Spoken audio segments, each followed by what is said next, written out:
Welcome back. Burning incense is an ancient ritual. After all, our primitive ancestors had smelly bedrooms too.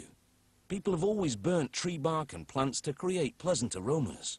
But more recently, these ingredients have been compressed into cone incense, which burns more slowly, giving more time to relax. As the cone smolders, it releases a range of scents from the powdered flowers, herbs and other plants used to make it. The fragrances released can instantly change the mood in a room. And if I'm in the room, my mood gets quite cross. Anyway, that's beside the point. Let's find out how they're made. An incense cone starts with bins of aromatic raw materials, like dried flower petals, spruce tree needles, and blossoms that have been ground to a fine powder to release their perfumes.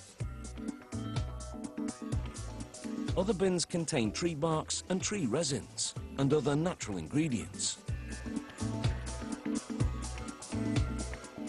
The factory combines these components in various formulations depending on the incense cone recipe. The company keeps the exact amounts in each recipe a secret. They follow each formula to the letter, measuring all the ingredients with a traditional balance scale.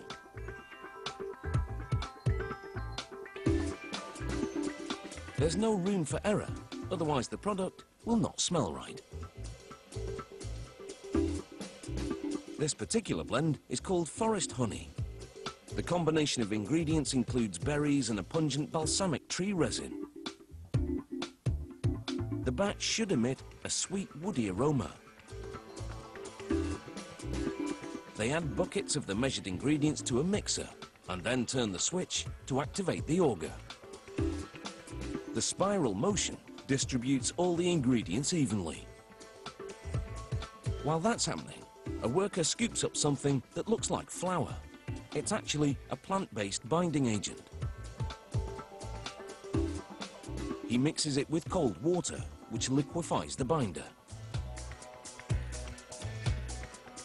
Then, in a separate pot, he adds orange food coloring to boiling water and mixes them thoroughly with an automated whisk.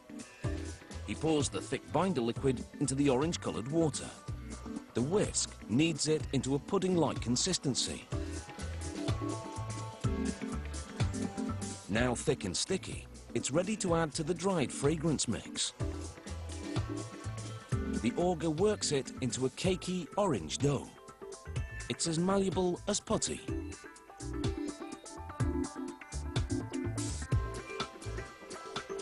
They'll now use this two-part die to shape the dough into cones.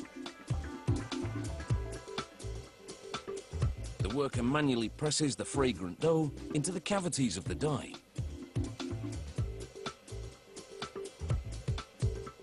He uses this tool to compress the dough. This eliminates air pockets, and it makes sure that it takes the shape of the cone. He levels the bottoms of the incense cones, and then opens the die carefully. At this stage, the shapes are soft and delicate, and must be handled very carefully.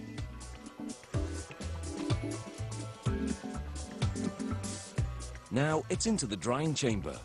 The temperature in here is around 38 degrees Celsius, hot enough to toughen up these soft and crumbly cones. After 4 days in the drying chamber, the incense cones have hardened and solidified. The cones now bounce along a conveyor, past an inspector who sorts out any defective ones. The good ones move forward and tumble down a chute. They land in a plastic bag, which is then heat sealed. The cones are portioned out by this overhead counter, which ensures that each package contains the right amount. After a worker puts the bag in a box, an automated device folds down the lid. From start to finish, it takes about 14 days to produce a package of incense cones.